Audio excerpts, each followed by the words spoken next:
Welcome to the dynamic learning hub of XLR at Andheri East. A prime spot conveniently located at just a 5-minute walk from LIC Andheri Metro.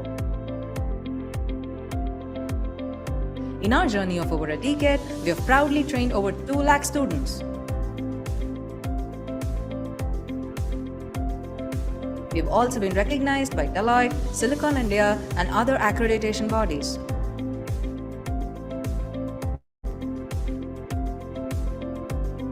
Experience learning like never before in our spacious and comfortable classrooms. With high-definition projectors and state-of-the-art acoustics in place, we ensure effective learning even to the farthest point in the room. The hybrid mode is a game changer as you can enjoy the benefits of a light classroom from the comfort of your home. Even if you happen to miss any classroom session, you can still attend the same session with the same trainer at the same time at your convenience, maintaining consistency in your learning progress.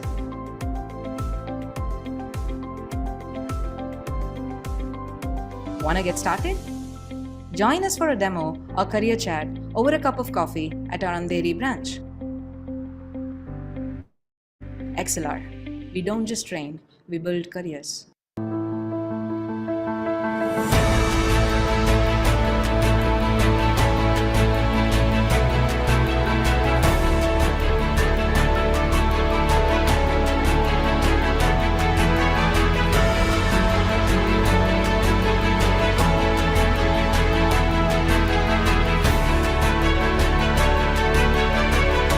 Yes, so the collaboration with XLR was an excellent one.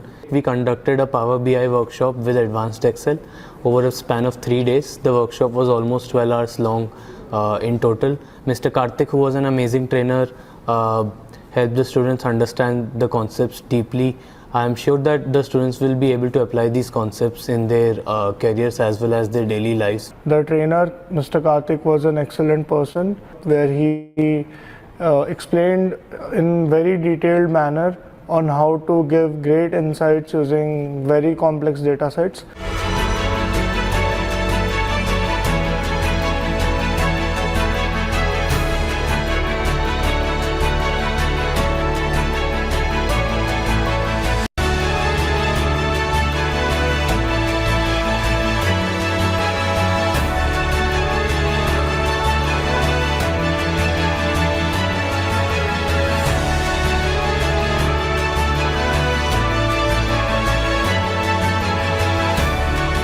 So it was a machine learning workshop. We learned a lot from the course and it was a great experience attending the workshop. The trainer was very helpful.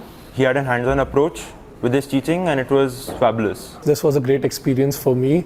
So I would absolutely love it if XLR and its team would come again to our campus and conduct more events like this.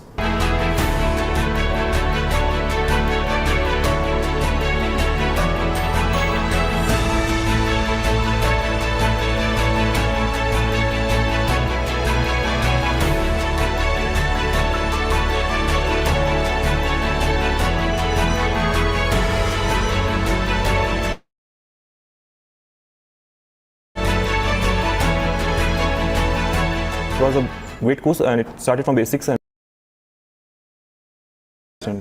The experience of the workshop was really nice. The feedback from all the students was positive. They understood the concept. The workshop was also practical based with some questions. The experience with XLR was very smooth. They helped us in conducting the workshop smoothly right from the booking of the vendor and deciding the course till the distribution of certificates. In overall, this workshop was a success during our Technical Fest Atmos, and I thank XLR for being a part of it.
very much interested in learning digital marketing course for a very long period of time, but I don't get a proper platform. So later for my college, I get to know about XLR and I enrolled in XLR course.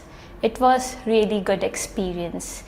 Our course has been taken by Mayur sir, and he was very good teacher. He not only focusing on theory part, he is doing how real digital marketing works, and it was in total very good experience. I get so much of knowledge. Here they're not only focusing on study, they're also conducting different exam to test our knowledge, and as we are giving the exam, so to appreciate our work, they give certificates for the toppers, and along with the certificate they give hampers.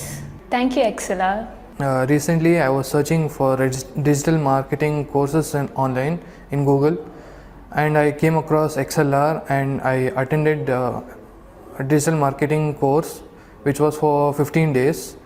My mentor Mayur helped me for attending these classes. So he is a very informative and helpful guy. In the course end, there is a exam which I topped, so I came to the XLR office in Bengaluru. This digital marketing course has helped my career and my skills to develop, and the certificate has helped my company to join. Thank you, XLR. I came to know about this course from my college. Actually, for learning platform, this is very nice, and I learned from here ChatGPT and AI from online. Vikas is teaching for me for AI generative and ChatGPT. We are using this technology in more. And after finishing the courses, I came from for collecting the certificate. I seen the classrooms and faculties. Classroom is very nice. After the completion of exam, they will give gift and certificates. Thank you, XLR, for giving these courses. I learned a lot from this. I gained the more knowledge from here. And thank you for XLR for teaching us.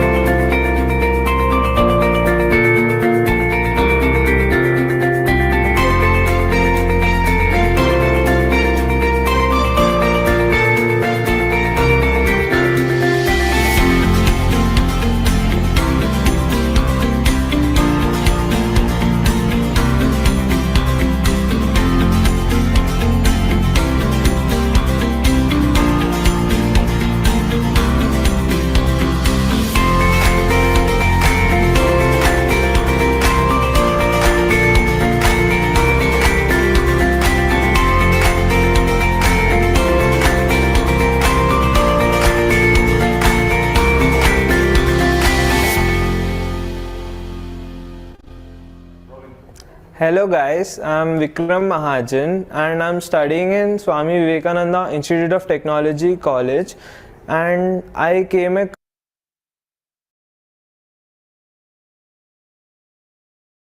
Good evening all. I hope you are doing well. Students, kindly inform your friends to join the session. As we see today was very less participate. Please inform your friends to join the session. Okay, good evening Aditya sir. Good evening, ma'am. Yeah, you can start the sessions. Okay, ma'am.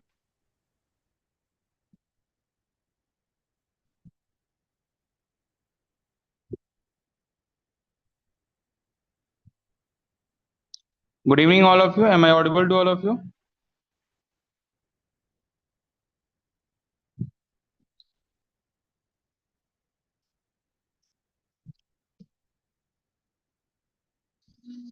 Let me just share my screen.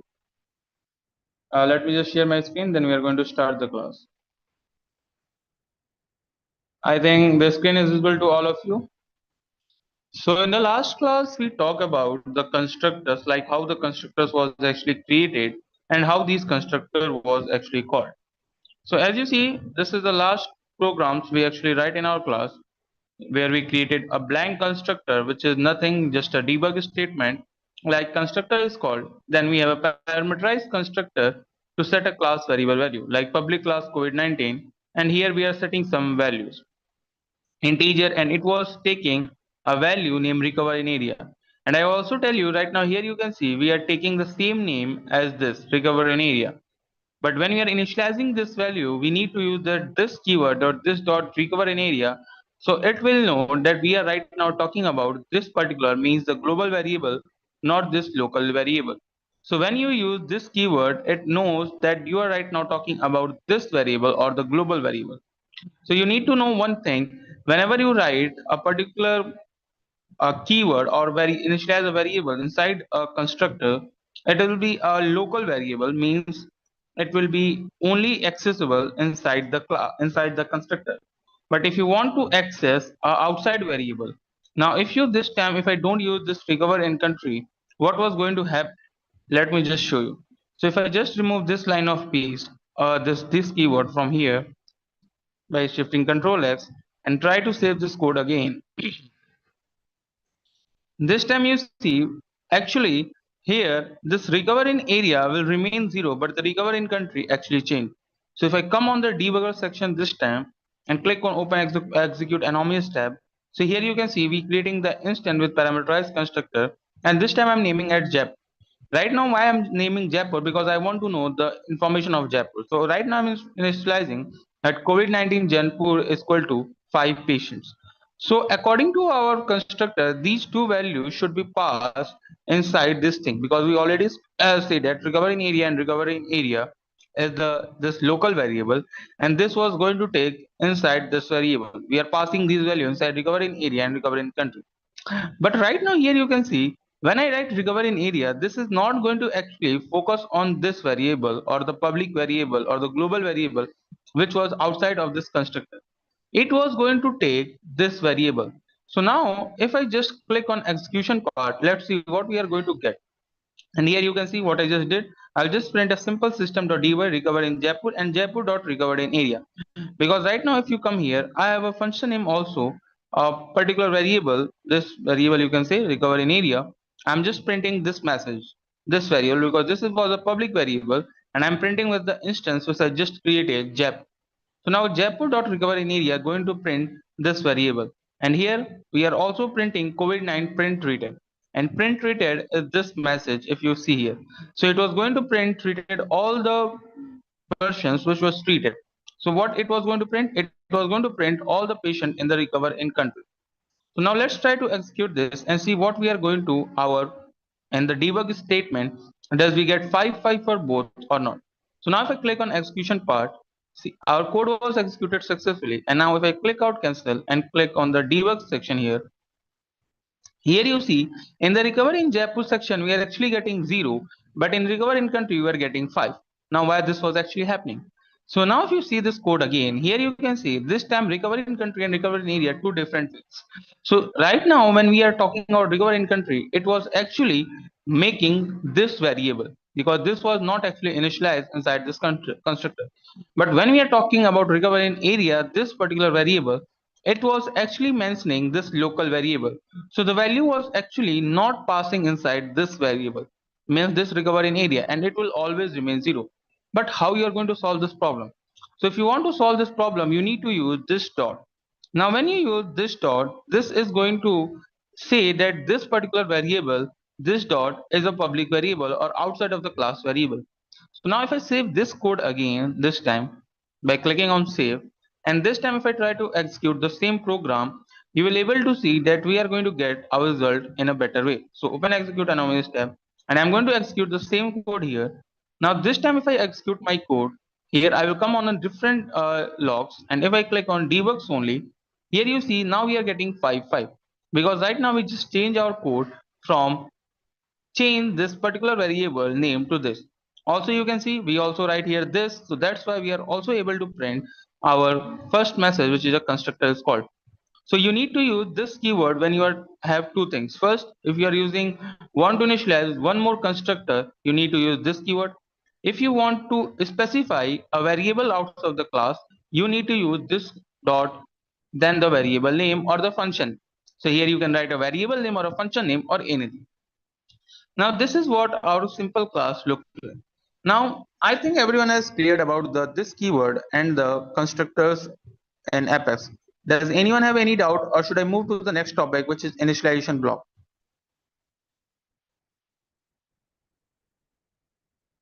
Okay, so the next topic is initialization block.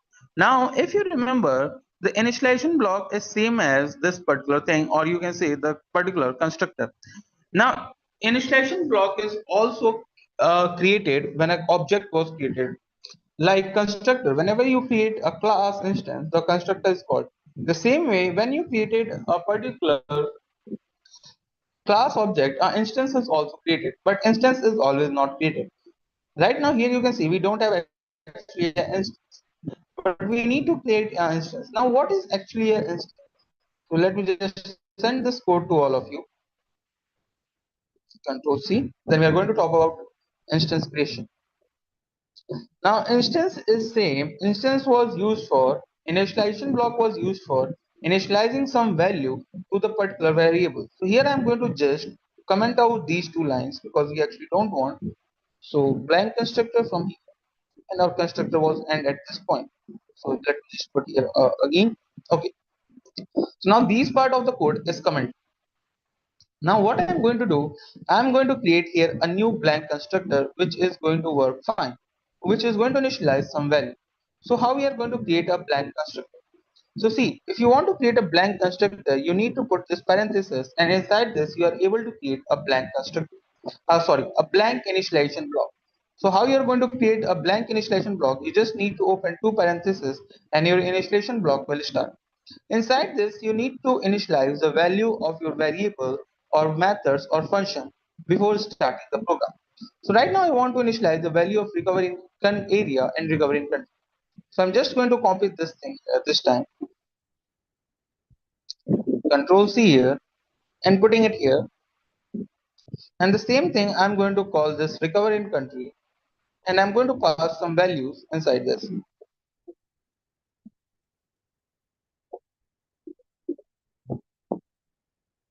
So we are just copying this recovery in area and we are going to pass it like 10. Terminate this line. Here we are going to pass a value in recovery country like 50 and just terminate this line. Now this line was going to execute in the same way like the other thing was executing, and it was going to initialize these values 10 and 15 in our particular recovery area and country. Now if I just save this code again, click on save here and try to execute the same statement, debug statement, let's see this time what we are going to get as output. So if I come on the debug section this time, click on open execute anomalous tab, and here if I click print this again, let's see what we are going to get. So now if this time if I execute it here you can see we get an error on line 2 column meeting that constructor is not defined, because this time you see we actually comment this line, so we are actually not defining a constructor. So I need to remove this thing. Now this will work properly.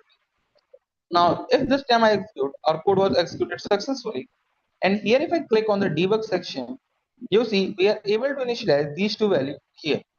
Now here's the question: why we use an initialization block? What is the purpose of using an initialization block? See, sometimes we use constructor as an input type of thing in our programming. Like a constructor was used for getting some input from the user. As you all know that in Apex programming language, we are not able to get input from the user because it does not support the input function like other programming language. So we use constructor to get some input from the user. Also, but sometime when you want to initialize some value, even starting the program, you can do like this. Also, you are able to create as more as initialization block as you want. So what you need to do after first initialization block, you need to create one more like this parenthesis open, and here you are able to create one more initialization block, and inside this you need to pass your one more variable. Also, when now if you execute this same thing, you are going to get the same result this time. So what was happening, the first initialization block was executed, then we have executed our second initialization block. Now this time if I come on open execute anomalous tab and click on execution part, this thing was also going to execute successfully. Now after this we have one more thing in our initialization block. Like here you can see we are getting the same result. Now we have one more thing, and this thing is static initialization block. Now a normal initialization block will only initialize a value every time. But a static initialization block has something else. Like a static initialization block will going to share its value across every time. So if I just paste it here again, recover in country 15 this time. And here I am also putting 50. So it should be 30 this time. But let's try to execute this and see what we are going to get. So if I save this code again, click on save here, it was saving. And now if I click on the debug section this time, click on open execute anonymous window. And if we click on this time execute again, it was executed again successfully. And if we go to the debug section, here you see we are again getting 15, but this is not actually we want, because here you see we are actually initializing 15 two times, but it was still 15 because it was what was happening. It was just overwriting the value of recover in country here. But if you just make this initialization block or the first initialization block a static block, then these value will actually not going to be changed. It was going to share across all of the program. So how we are going to make this static initialization block? So for making a static initialization block, it is not very tough. We just need to write a basic method, or you can say a basic message passing, or you can say a keyword static. So when you write static, this initialization block will become static. So how you are going to write and where? So if you want to create that this piece of block will be static, so what you need to do, you need to come before parenthesis, and here you need to specify that this is static. So here I'm going to make this block a static initialization block. So now this block will become static initialization block, and now these values are going to share across all these things.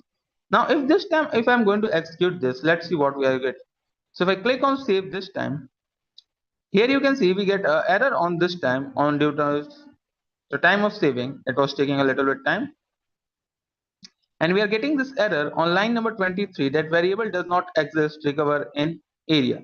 So it was saying that variable does not exist here. Why this was happening? Because this recover in area is not actually a static variable, it was a public variable.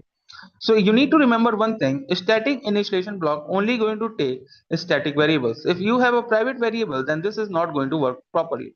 So I'm just going to remove this line from here, and if I paste the same line in a normal static initialization block like here, we are not going to get any error.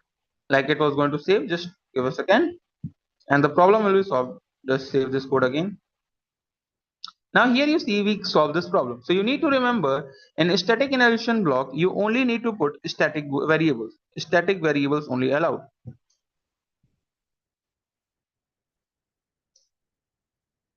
Only allowed. Or a normal initialization block, you can put anything. So this time what I did, I will just put recover in country 15, and again I'm going to put 15.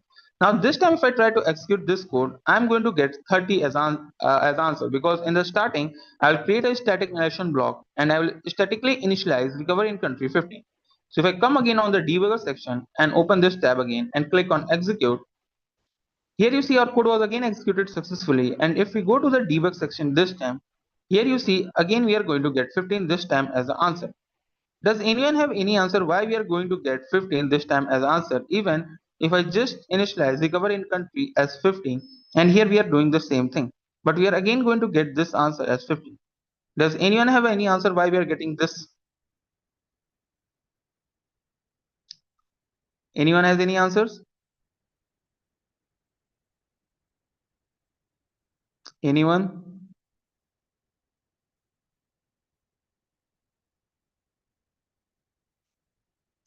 Anyone has any answers? Okay. What I'm saying here, you can see I created a static initialization block, and according to static initialization block, this recover in country will now set to 15. After this, here this variable is now become 50 after executing this. But now if you see again I am initialized recover in country as 15. So now this time the value should be 30, but if I go to the debugger section this time, I am getting 30 as answer. I am getting only 15 as answer. Can anyone have any answer why this was actually happening? Let's try to do this thing again, and you are going to see that we are again going to get 15 as answer, but we accepted 30. Here we are making a very small mistake, that's why this was happening. Let's see, if I debug again, we are going to get the same result here, 50. And here I'm just making a very small mistake. Does anyone have any answer why this was happening?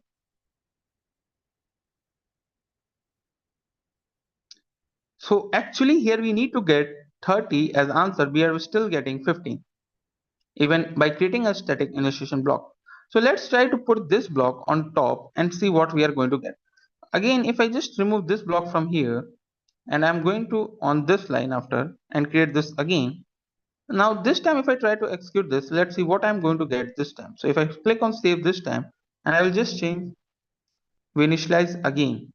Okay, let's see this time is it working or not. So we just change the positions and now just see what we are going to get this time.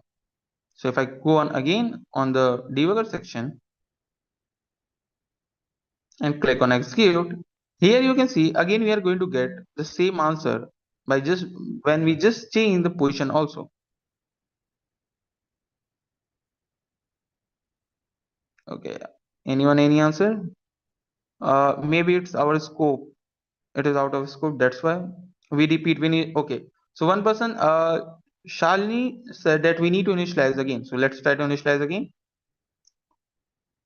So if I initialize one more static block with the same thing, 15. Now this time let's see what it was going to do. Is it going to override this value or due to static is mentioned?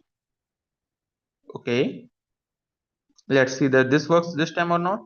So if I click again on save this time, code was saved again, and here I am actually making two static blocks and writing the same thing. Now let's see what was going to happen this time. So if I click on execute this time again, here you can see if we go on the debugger section again, this time we are actually getting again 15. And this time why we are getting 15? Because here we are just overwriting the value. But remember, why this was not changing? This was not changing because you are actually initializing a variable, a value. You are not just updating. So initialization block will just simply initialize the value. It doesn't matter what you are going to do. So either you put here 15 or 20 or anything, it was just going to. For example, here this is a normal initialization block, and inside this, if you put 25, and then you make a static variable 25, then it was going to just override the static variable value. But this is not going to add these two values because we are actually not adding, we are just initializing. Remember, this is an initialization block, not a increment or decrement block. So it was only going to initialize. Maybe because recover in country in static just we give some value which does not update. No, actually this is an initialization block, that's why we are only able to initialize the value. Yes, it was actually overriding. A static block, remember, if you initialize a value in a normal block, it was going to override by a static block. And if you create two static blocks, then the value was going to override by the static block also. So this is what I need to tell you here. So initialization block only initialize a value, but not going to change or not going to add two values at the program. So if you write these three things, it was going to initialize only a value, not do anything else. Now this time you see I created two static blocks with same variable. First is 15 and second is 25. Now let's see which value is going to pass inside this particular statement in recover in country section. So if you click on open execute anomalous tab this time and click on execute, our code was again executed successfully. And now if we come to the logs, here you can see again we are going to get recover in country as 15, not 25, because we specified this 15 on the top. So this value was actually initialized and this was not actually seen. So when you have a static block and you initialize that value first, it was not actually going to override by again because this value was right now fixed. So it was not going to change. So you need to use a static block very carefully because once a value was initialized, it was not going to change. Either you put a static block after that or before. So which value was actually going to initialize for this?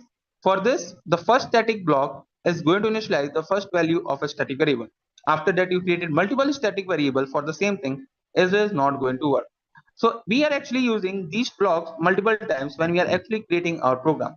We use the normal normal initialization block to initialize the local variables, and we use the static initialization block to initialize the particular static variables. And this was very useful. Now, if you have a, there is a very small difference between the constructor and these.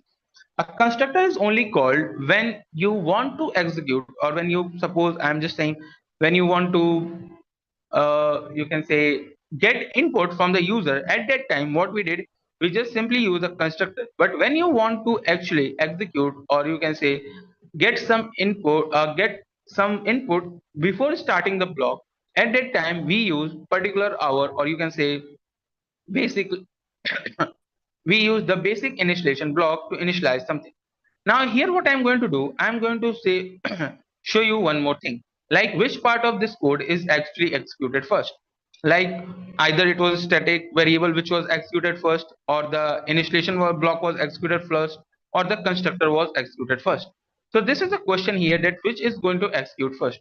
So here we are going to print some messages and convert our program a little bit more to check which is going to execute first. So now you see this class is actually fine, and we created an initialization block, and we are going to create some initialization block on the starting. So after this line, I'm going to create his name as this will be initialization block here, and this block is going to print now not this message, it was going to print something else. It was going to give a debug statement like system.debug, and it was going to say initialization block was executed successfully. JSON block executed. After this, what I'm going to do, I'm going to do one more thing, or I'm going to create one more initialization block and a constructor. So we are going to create three things. So first we created a simple initialization block. Now I'm going to create one more initialization block, and then I'm going to create one static block. So I have written here, then I'm going to create, I have already a static block here. And here you see we get some errors also. Now this is the normal block, here is static. Inside this I'm going to again put a normal message.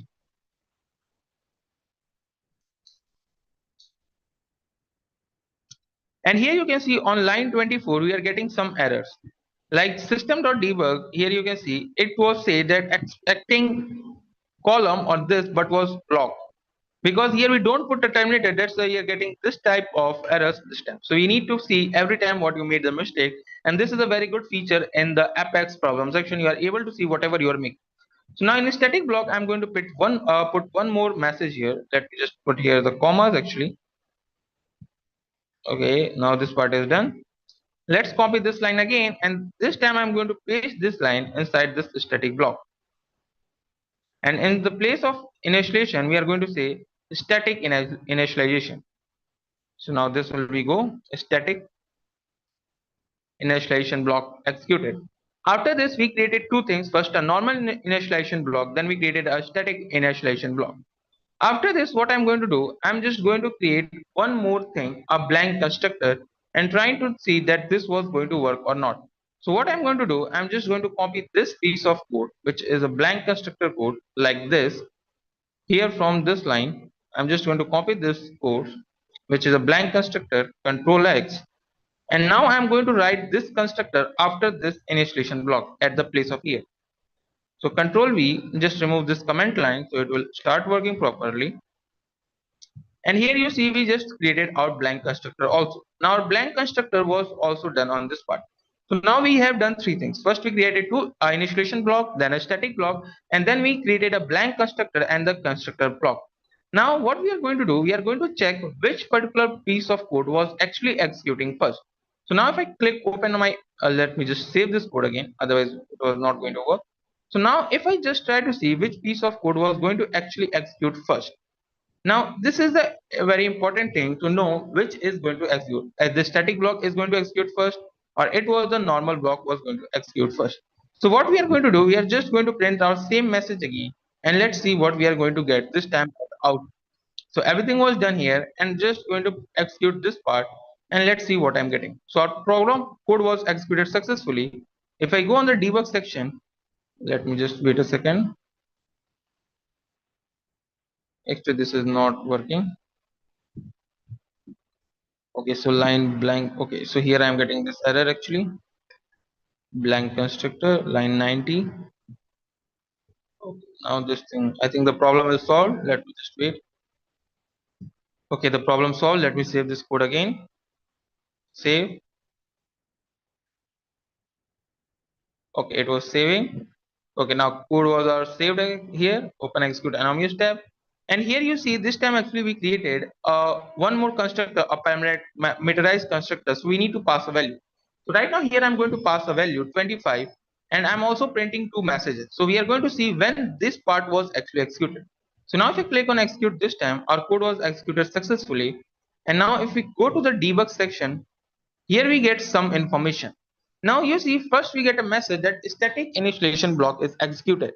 Now whenever you create a class, you need to remember that static block here, if you see, we write this static block after the initialization block, but it was actually executing after the first term. If I just remove this piece of code from here, if I just remove this from here, and if I paste this after the constructor, this was going to work again the same way. So here you can see now this piece of line is after the constructor, but if I save this code again, and if I try to execute the same program again, we are going to get the same result, because the first thing in a class was executed or created whenever an instance was created is a static block or a static initialization block. So a static initialization block is executed before a constructor.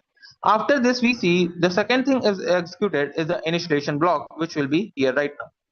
Now after this, here if you come on the second thing, you see the constructor is called, means the blank constructor, because we are calling this blank constructor inside our main constructor. If you just go here, if you see, this is a blank constructor which was just going to print this, and we are calling this inside a parameterized constructor using this keyword. We are giving this parenthesis, so this will give here a basic simple quotation, and it will refer to this particular blank constructor. After this, you see the recover in Jaipur and recover in country area was actually filled, which we just passed the value.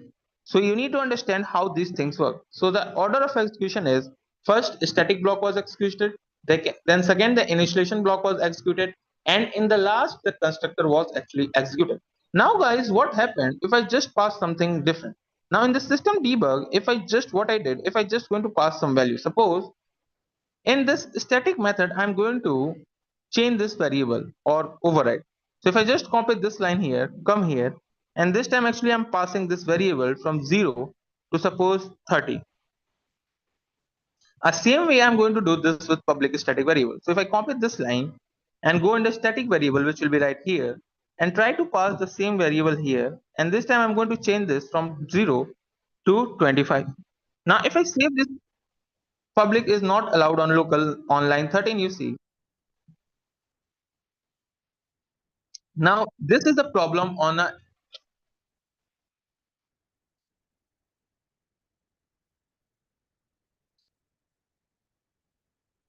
so see, this is the problem here.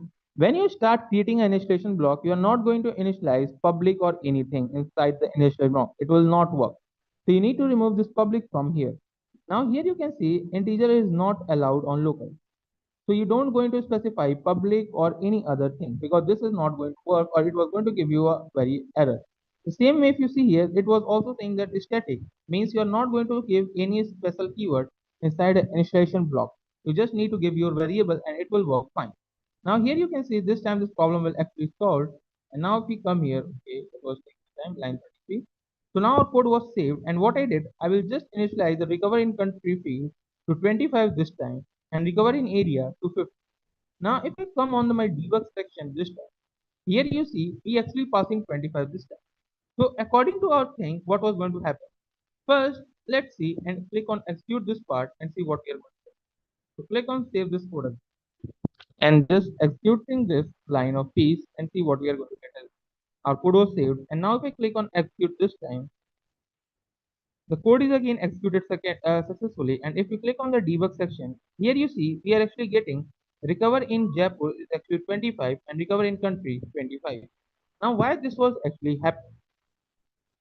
Because you see we already initialized some value in the class section, because if I come on the classes COVID-19, here you can see what was actually happening. We already specified that recover in country is 25, and in this section we specify that recover in area is 30. So you see initialization block will just override by the particular our statement or the debug statement we just write here this value 25. But the static value is not actually changed. It was again going to be consistent to the 25. So that's why we are here figure C you see 25 because 25 is a normal public variable. So it was just override by this, and this recover in country will again become 25 because it was already specified through this constructor. Sorry, because it was already specified in the programming that it is 30 now. Like here you can see. Now this why we are getting this. Now if I change this from 25 to suppose some different number like 50, now we are going to know which value was actually getting in this covering country. This static initialization value or this constructor value. So if I click execute this time, we are going to get our result. And here if you click on the debug section, you will find that after doing this thing, what was actually happening? Actually, the value which you passed through the input was going to change to this. So whatever value you initialized to this particular thing or the initialization block was going to be override to the constructor value. So this is how these things actually work. Now I think everyone has cleared with how this initialization block, the static block and constructor is executed and what was going to happen if you create a static block. Inside this you pass a value and you created the constructor and you pass a value. Does anyone have any question regarding this? Or should I move to the next topic? Does anyone have any question regarding this or should I move to the new? Anyone have any questions? Let me send this code to all of you.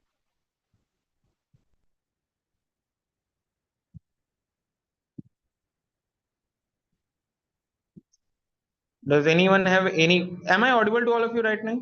Right now?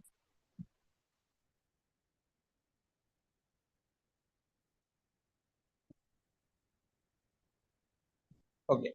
So now we are going to the next topic of our particular programming. Now we just covered everything here till this part. We covered about the main points of a class. Now we are going to see the next thing in the programming and which is test. Now testing. Now here comes the main part in our particular Apex or you can say programming, which is test. For this test, I'm just going to remove these code actually. Actually, I don't want these things. So just removing these illustration block here. We actually don't want, we just want these three functions. Okay. So here we have three functions and let's just now try to do this thing. So now the next part is come the testing part in our programming language. Unexpected token on line 6. Okay, it was going to solve in a minute. Let's just wait. So the next part in our programming is about the testing part. Now, what is actually test in our particular system? So a test is basically you can say, or in simple terms, if you say a test is a test class or testing the code, whatever you write is right or wrong. Because if we just execute this part of piece of code, we are going to get everything right. But this is not actually happening. So as a developer, we need to perform some testings, and in Apex, your code should be 75% was accurate. So 75% of code coverage required before deployment. If you want to deploy your particular code to the suppose on like basically you can say on the projection or production phase, you need to be covered at least 75 of your percent of your code tested. Without this, you are not able to initialize your code for the particular testing part. Now, how we are going to perform testing? So before going to testing, we need to talk about one thing, which is initialization annotation. So now this is the important topic we need to learn, or we need to just talk about a little bit more about the initial, or you can say about the particular annotations, because we need to know what is actually annotations and why we are going to use these annotations and what is the use of these annotations. So see, if I just give you a simple example about annotations, an annotation is you can say is a way of doing or is a way of modifying how particular our method, function or a class works. Let me just open here on a debug section and write about this annotation. So what annotation will do, it will just modify the way of execution of a class, method or a function. Modify the way of execution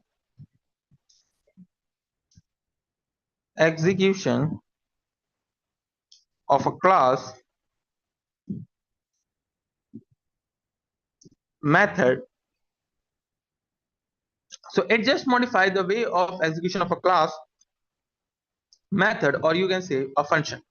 Now annotation is very important when you are writing your test classes, because without the annotations you are not able to make your class a test class or a test function. So we need annotations to do this thing. Now, what is and how we are going to do this thing? So there are different types of annotations we have in our programming language which we use. Now, annotations is like at the rate. So annotation will start from at the rate, and you need to specify what type of this annotation. So every annotation will start from at the rate, and if this is a test class, you need to specify is test. Like this, we have different annotations which was going to work for, and it is going to say that this class or this method is a test method. Now we have different annotations and which we are going to work on every annotation. But right now we are just going to learn about that is test annotation, and we are going to perform tests in our programming, which is you can say a test class, or we are going to create a test method which is going to work for us. So now here come the actual testing. Now I think now everyone knows what is annotation. In simple term, you say it is a way of it is just modify the way of execution of a class, and we use these annotations to changes the activity or the way of performing anything. So we use this annotation, first annotation at the rate is test, to create a test class which was going to test all the functions and methods of our class or previous class. Now the question is here, what is actually testing? So see, in programming or in software development, testing is a very crucial step, because without testing, you don't know what you are going to do or what you are going needed to redo in our particular programming thing. So we have testing here. We are going to test our particular program or particular things to in a different way, so we know everything. Like what is this going to be, what was going to happen, what happened if you give different thing. So in programming, we have different types of testing. First, let's understand a basic testing definition. So testing is a very, in a simple term, you can say checking the bugs and the errors before deployment. So testing is the process of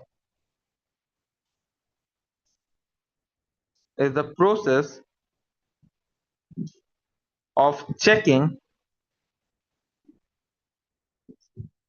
bugs and errors in your program before develop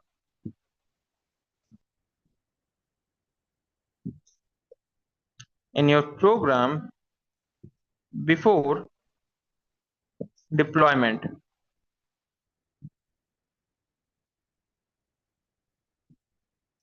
Now, this is what the basic meaning of testing. Testing is the process of checking bugs and error in your program or in your software before deployment. Now, there are different type of testing which was done. So the basic testing as a programmer was done is done through particular, or you can say is the unit testing. As a software developer, we are going to perform unit testing.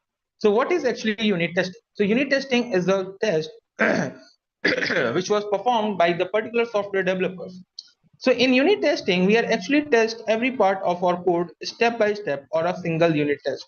So we are going to perform unit testing. In unit testing, we simply test every function, every method and taking as a unit. So what I'm going to do, first I'm going to take this method and going to test this. Then I'm going to take this method and going to check this. So this is how I'm going to perform unit testing here.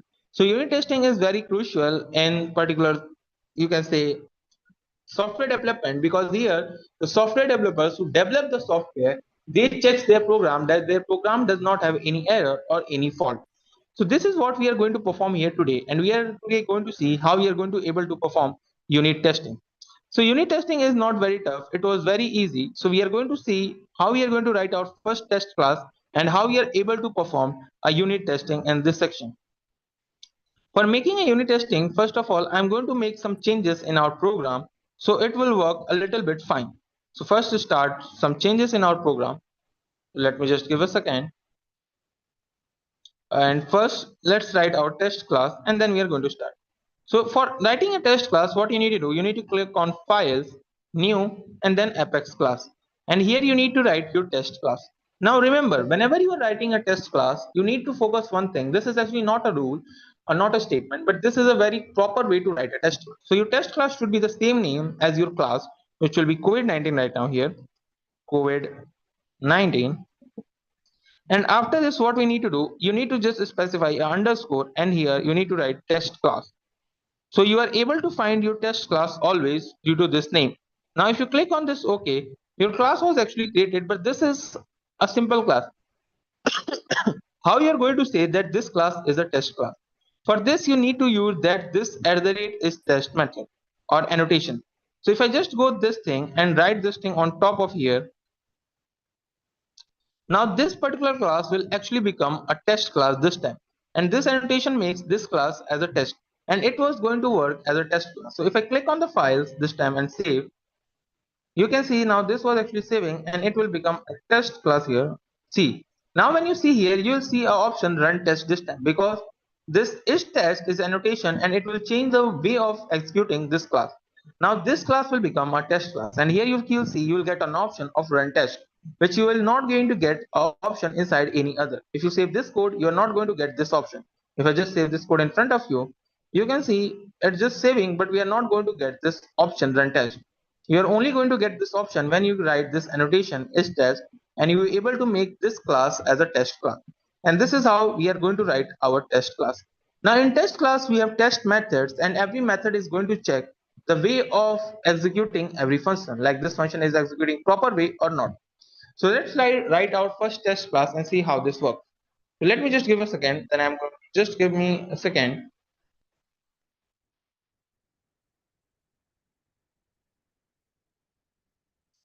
So here I'm just going to change some things in my COVID-19 class to create one more function. So right now I'm going to create one more function here, which is going to be give me some information. Like let me just come here. So here I'm just want to create. I'm just going to remove this function. Actually this was only for printing a statement. So let's just remove this function. Okay, no, let's leave them. Here just going to create one more class, which will be like public, and let's see what it was going to do. So I'm going to create one more class, public. It was going to return an integer value, integer, and the name of this class should be, and let me just see what I should name.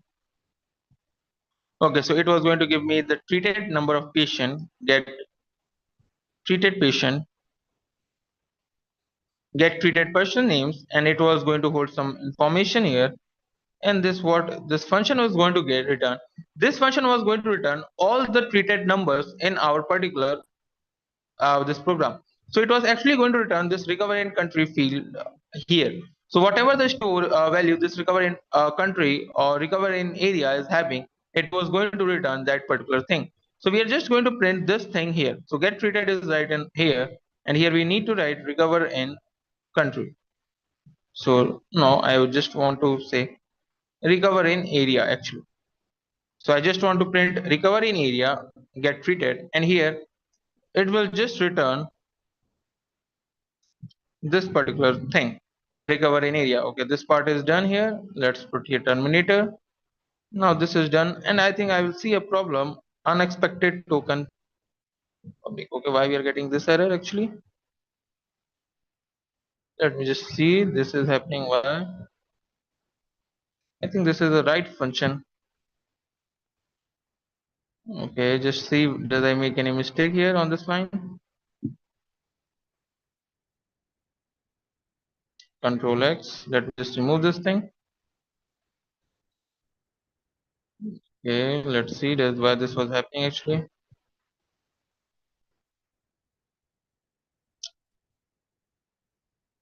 Okay, why this was actually problem saying on line 5 and 6.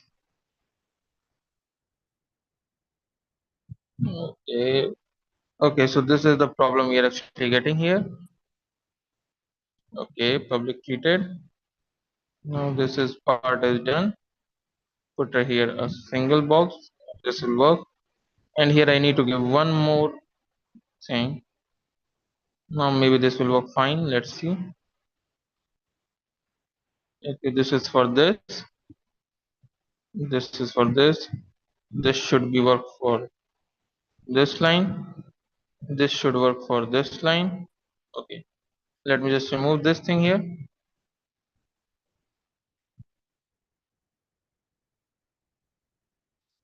So here I'm just going to get an error this time. I'm again going to get this error on public void typos. Does anyone have any idea why I'm getting this error? Let me just check this code once more.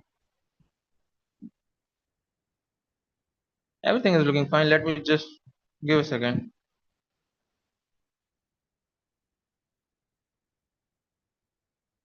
Let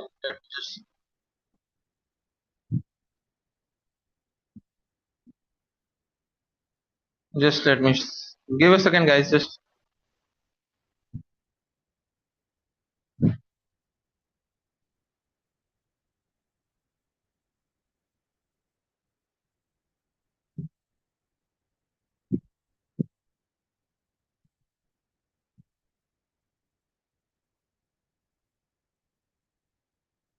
okay. Just come here again. Let me just rewrite it again.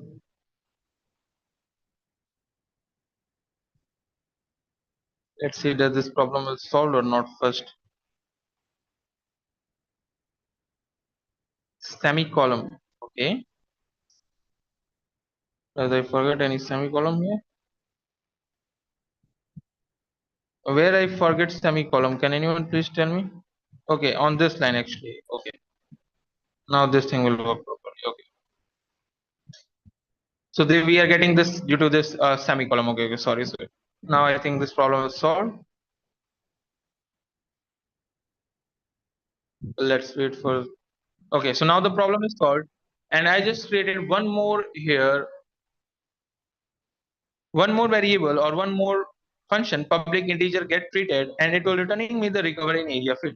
Now what I'm going to do, I'm just going to create one more here, a simple or you can say one more function, which was actually going to print something else. So right now you see I have actually two functions only.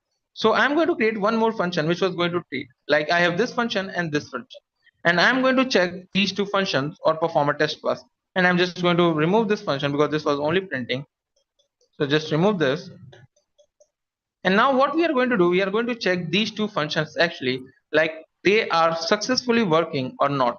So how we are going to check this, let me just give a second, and then we are going to perform our test pass here.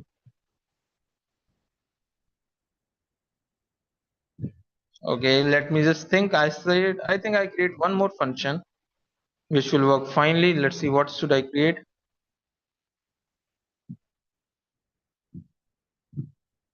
Okay, I have a get treated method also. Okay, I think I have everything here. Okay, so I'm going to here create a parameterized constructor also, which is going to pass some value in this section to other things. So right now I'm just going to create a parameterized constructor which is going to pass some values. So let me just create a parameterized constructor after this section. So it will be named as same or my class name and then the constructor. Right, I'm just going to create a parameterized constructor here, public, so I can test more COVID-19 class name. Okay. I'm actually making this program a little bit big so we are able to cover a maximum test in this particular section. So public COVID-19, it was going to take an integer value. Just name anything like we will cover in area. The same name we are taking because we are going to use this keyword also here. So cover the maximum part of test in a single program. Recover an area, here you just open the parenthesis, and here I'm going to use this dot recover an area so the program know that we are right now referring to particular this variable. And now we are going to initialize this thing inside here. So copy this line. And in this place we are going to put this value inside this recover in country actually. So let me just copy this line, Control C, paste it here, and equal to we are going to initialize inside this recovery in area this particular variable. Now this part is done here and this is done. Now our program was done here. We created a constructor which was going to take some values. Now this is the part in this we just completed here in our program, and now we are going to test does this work properly or not, or is this problem has some problem or not. So for this, first of all, I'm going to on my test class here, and for this I'm going to write my test class. Now test class is different. You don't need to click on debugger section to execute your test class. So how we are going to write our first test method. So here I'm going to write my first test method which was going to check these methods. So first we are going to check this treated method, or you can say this increment method, or this public get integer treated method. And we are going to check that this method is working fine or not, or whatever value we are putting inside this constructor is going to work or not. So for this, first of all, we need to come out test class, and we are going to create a test method which is going to work for this. Before that, can anyone tell me, am I audible? Is my voice breaking right now?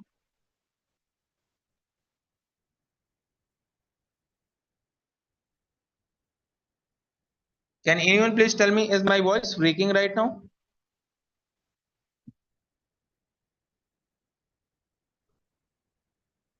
Okay, my voice, I think everyone is able to hear me properly right now. Okay, so first we are going to create a basic test method. So let's see how we are going to create a basic test method. So for creating a basic test method, we don't need to do anything else, but we need to remember, we need to put annotations at the time. So for this, for if you want to create a method as a test method, you need to write is test on top of method. Then the program is going to know that this particular method is a test method. Otherwise, it was not going to mention or know that this is a test method. After this is test, now this method is actually a test method, and here we are going to create a test method. So inside the test class, we have test methods. So this test method will be public, and we need to name this will be a static, public static, just naming this method void, because it was not actually returning something, it was just testing. And now what I'm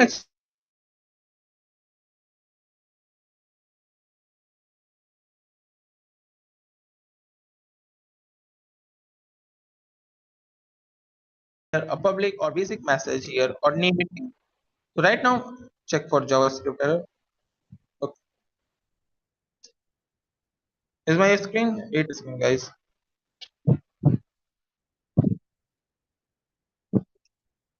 Okay, no, it was not. So public static void, and now I need to mention the test name, which will be the method name here. So the method name will be anything, whatever you created. So here I'm just going to create a simple name like treat or test one method, test one, or you can say just name it test one, or you can name the same method name which you are testing here. So here if you see we have two methods, take patient or get treated. So which one you are going to check? So you can either name the method which you check. So right now if you're checking treat patient, you can also name that treat patient, and remember you need to change the method name. Right now I'm just making test one, so it will make a little bit fog, test one, and then the method name test one, and I'm checking this method treat patient. So copying this line here and coming on my test class and just paste it. And now here we just created a method public static void treat patient, and it was going to check the treat patient method. And now we need to write the body of this method. So here just close this quotation, and inside this we are going to write our particular method body. Now here what we are actually checking, first we are going to create the instance of the class to check whether this thing was working rightly or not.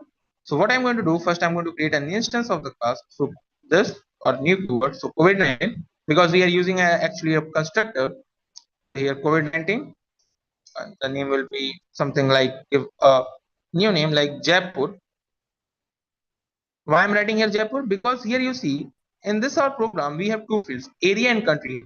So I'm right now using area as a class or instance name. So I created multiple instance with multiple names, so we get a proper information. So COVID-19 Jaipur is equal to new, and then we need to specify again the class name which will be COVID-19, and here we are going to pass a value like 15. So right now just pass in this particular section a value 15 through this constructor, and this constructor is holding 15 right now. So the initial value of these two things will be changed from 00 to 15. After this offline, what we are going to do, we are going to actually check our particular method. Now how we are going to check? For this we have two methods in our particular apex. We have first assert equal, or we have a assert not equal or assert, which was a system method which we are going to use, and this was a system class. So here we need to write system dot, and when you write system dot and when you write assert,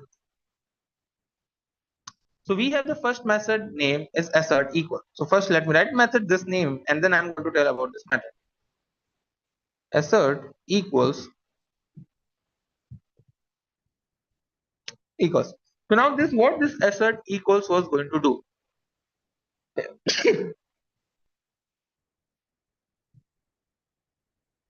So this assert equals is going to actually check about this particular method. Means it was going to compare two things. So this assert equals accept three parameters. Now the first parameter is the expected value you are expecting from this particular method. When means when this particular method was going to call, what is the value we are actually expecting. So right now we are checking a value. So we are expecting or we are actually checking what we are, okay, we are just don't specify. So here I create a variable named integer, and now this integer was going to store suppose a value like treated name, treated count, okay, and it will be equal to, and we are calling on method which will be through this instance with Jaipur, control C, so Jaipur dot, and we are actually checking this method where it will go get treated. So I'm right now actually checking this method actually. So copy this line, Jaipur dot get treated. So here I just call this method, and what was going to happen. Now you see what we actually did till this point. First, let me just explain till this point. Then we are going to cover this the next thing and further. First, what I did, I will just create a test method using this is at the rate is test annotation. Then I will just name it public static void test1 treat patient, and this is the test method. See, it was a basic test method. You can name it anything. I can just make this. After this, what I did, I would create an instance of the class which we are going to check. So we are going to check this instance. So we created class, and now after this, we need to check which method or function we are going to check. So right now you see we have two functions. I'm just actually checking this function here, also this thing also through the constructor which I created here. So I'm checking these two part of this code, and what this thing function is going to do. This function is going to return an integer value which we are checking. So here I created an integer type of data type, and this name is treated count. So it was get a value of treated count Jaipur dot get treated, because the instance of this class, and we call that method or this method which was going to return an integer value, and this value was stored inside this treated count variable. Now here comes the main part. Now what we are expecting, as you see right now I pass here a 15 value. So what I'm expecting is whenever I pass a 15 value through the constructor, these both variables should be 50. And here you see what this particular function is returning. This is returning recover in area field. So in this recover in area field is not a static, so it should be 15. So now if I come again on this section, and here I'm expecting this 15 value should be override. So first thing you need to specify what is the expected value you are expecting. After this, you need to specify the second thing, what will be the actual value. So first thing is the expected value, and this is the assert statement. Remember, system assert equals is a system method which was going to take three parameters, and this function is the main function which was we are going to use to check a particular function. So first is the expected value which you are expecting, and then the second value which was the actual value. So with the actual value is treated count. You need to copy this, putting here, because right now this treat count is stored this value that Jaipur dot get treated, and now after this, see, you can also write the same thing here, Jaipur dot get treated in here, because this particular method is also returning an integer, but we just make it a little bit simple. We just pass this value inside this treated count and we put here. After this, the third thing, it was storing a basic, or you can say a simple debug statement. Now what this debug statement should be, this debug statement should be executed when this thing is going to fall. Means this variable it does not match here.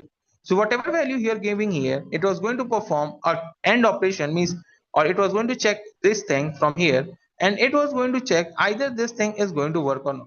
So if this particular method, if this 15 is not match this particular method or this particular string or whatever message you write here is going to print here. So here we get treated count does not match, function is wrong. Treated count does not match and function is wrong. Does not match our function and our function is wrong.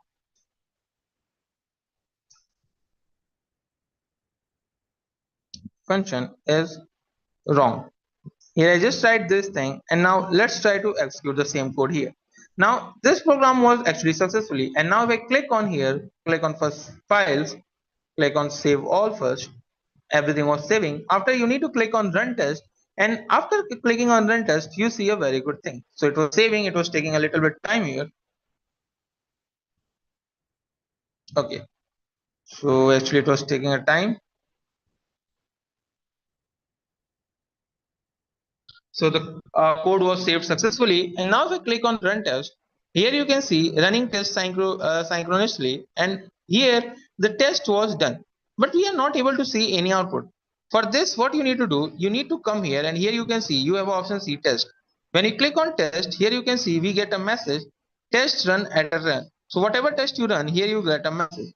Like we run a test, and here you see status is successfully. Now if you click on this test on this plus icon, you will able to see what you are testing. So we are testing COVID-19 test class. Now inside this, if you click again, you see what you are actually testing. So we are testing test treat patient. Now if we click this section again, here you see a basic view, like we what we testing, class, for which class we are testing, method, what is the duration, what is the result, and here you see what is the errors. So if you don't get any errors, you will see like this section, and this is how you are able to see your test is worked fine or not. Now let's go to the second test and see we are going to perform the second test. But now here come the main parts. Like here you see we just tested one part, and now I need to know how much area of test we covered. As you all know, in the starting I told you that before going to deployment your code should be covered 75% of coverage. So what you need to do, you need to cover on click on this code coverage, and here you see code coverage all tests 70 to 70%. Right now you see the blue lines is that the code is covered or tested, and the red line is that these things are not covered or not tested. So we actually don't cover or don't check this particular thing or this method, that treat patient method. Now we are going to write our code for checking this method and see how this was going to work. Does anyone have any doubt till this point? If anyone have any doubt, ask me, then I'm going to check for other method. Radha, Chini, what is the doubt you have, Radha?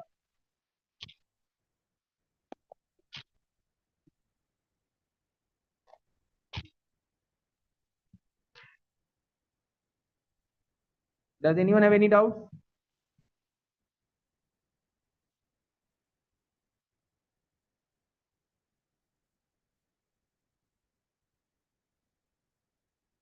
Okay, so now what I'm going to do, I'm going to create one more instance of this class, and this time I'm going to pass a new variable.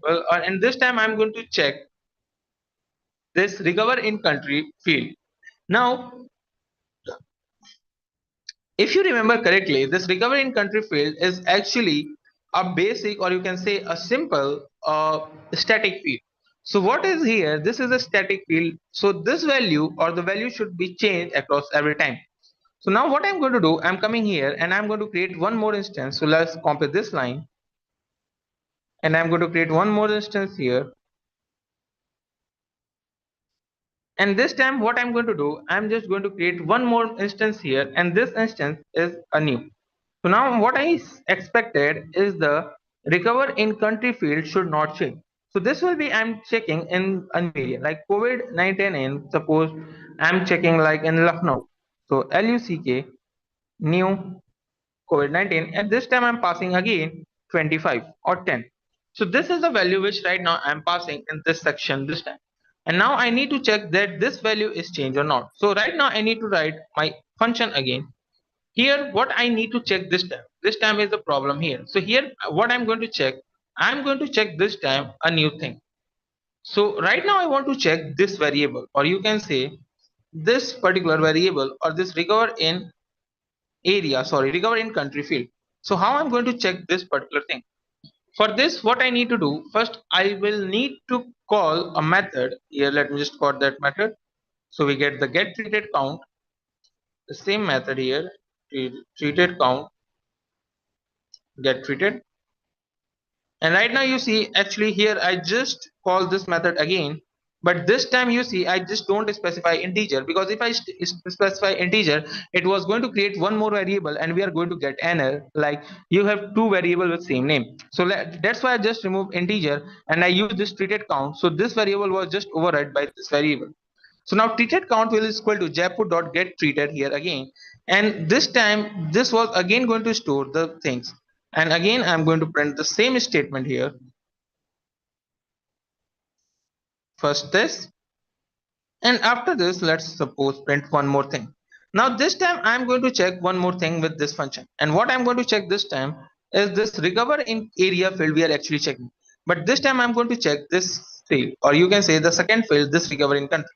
So how I'm going to do this? For doing this, we actually don't need anything. Just let me copy this line actually here. Control C, coming here.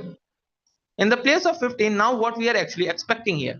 So this time you see, actually I'm expecting something different, because this time here you can see this value should not be 15. It should be there something else, because right now we just passed 10 here this time, and this field is already 15 already stored. So we want here should be 25, means this variable should be 25 and this should be 10 here. Okay, and why this should be 25? Because we are calling this method twice, and when we call this first time we get 50. Now when we call this first time again we get 10 again here. Because why we are not changing this 10? Because if you remember correctly, this is a public variable and it was going to overwrite every time. But this is a static variable, so the value will not actually change, it was going to be same. So in this section, in the first time we already passed 15 in this recover in particular area section, in country section. Now if I this time if I pass here 10, it should be 25. Now in the place of treated count, we need to access that variable, and this is a little bit challenging.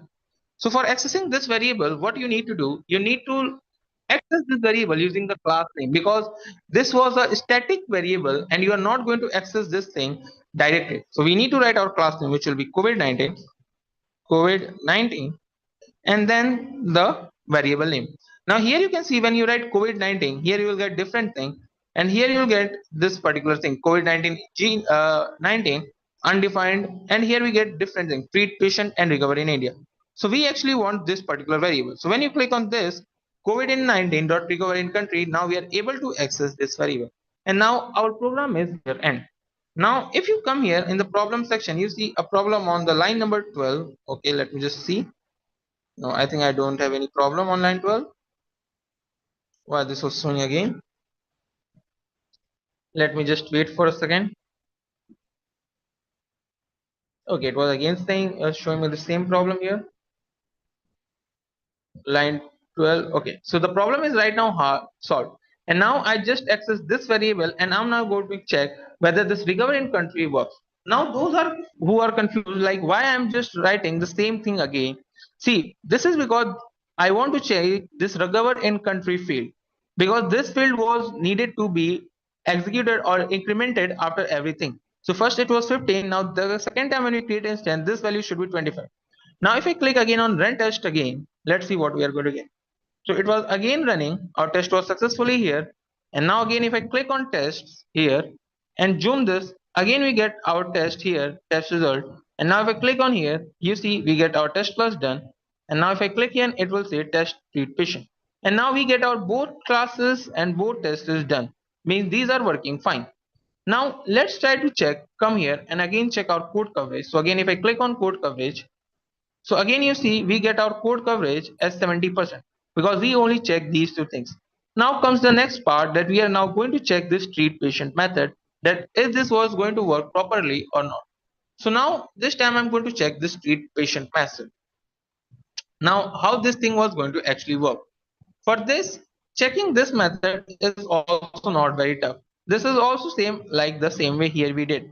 So what we are going to do, we are going to create one more test class here, or one more test method, which was going to test this method. So let me write just here again at the rate is test. Just name this function again, and this function name should be anything. So let me just copy this line again, and I'm just going to control C, and here just change this thing, or I can just simply remove these pieces of code from here to here. Okay, so just remove this. Okay, now this will be done. So now I have just tested these parts, so I just remove this thing, and now I'm going to create a test class for our next method, which we are going to talk. So before we created a test class for these two methods, but this time I'm going to create a test class for this increment type of operation.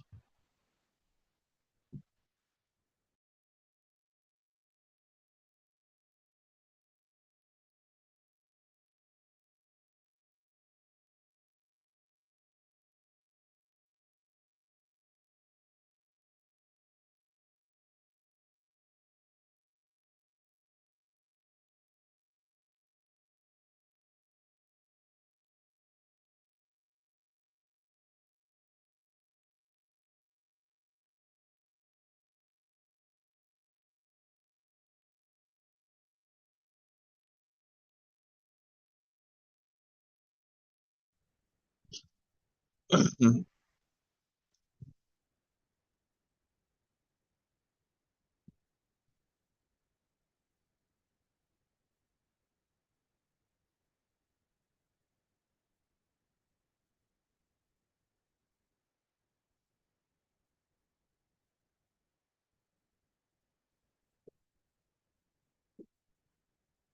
I audible to all of Am I audible to all of you right now?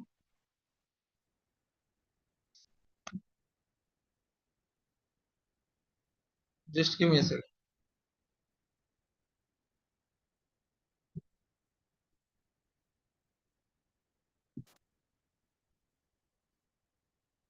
Is my screen visible to all of you right now?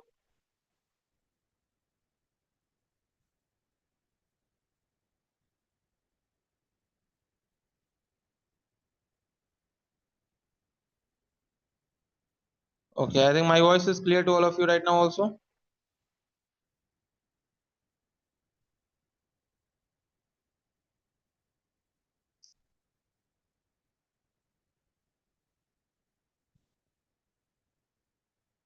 Okay, so right now we are going to focus on the next thing, which is no, I am asking, am I audible or not right now?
Everyone, am I audible to right now?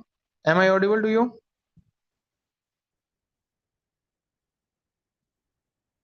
Yeah, thank you very much. So now we are going to write our test class for this method, or you can say this particular method, this void treat patient method. Now if I come here again, this time we need to write the test for this particular thing. So first of all, the same way I will just create the method name, which will be the void treated. And now after this, I need to write the particular method name. Now in this time you see we are actually checking the increment operation, that the increment operation is actually working fine or not. So how we are going to check this thing? For this we needed to use the system or assert equal to. So how this is going to happen? For this, first of all, we are going to create the instance of this class, or we are going to just basically create a new instance of this class. So I'm just going to create an instance of this class. Wait, let me just copy the old code first. I think I just removed that.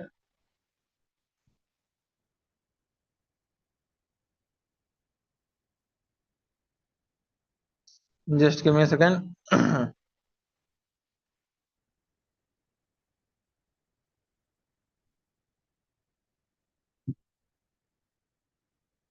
Copy this line. Okay, let me paste it here. So we are actually able to see our whole coverage. Okay. So now here I'm going to call this time this function actually, or I'm going to check this treat patient method that this is working fine or not. For checking this method, what I'm going to do, I'm just going to call this method first. So for calling this method, what I need to do, I have an instance of this class which will be this HYD. So first of all, I need to call this method by using HYD dot and then the method name. And the method name is, if you come here, what is the method name is treat patient. So we are calling this thing actually. Okay, let me just click on this code coverage actually. Okay, now this is done. Okay, so I need to call this method.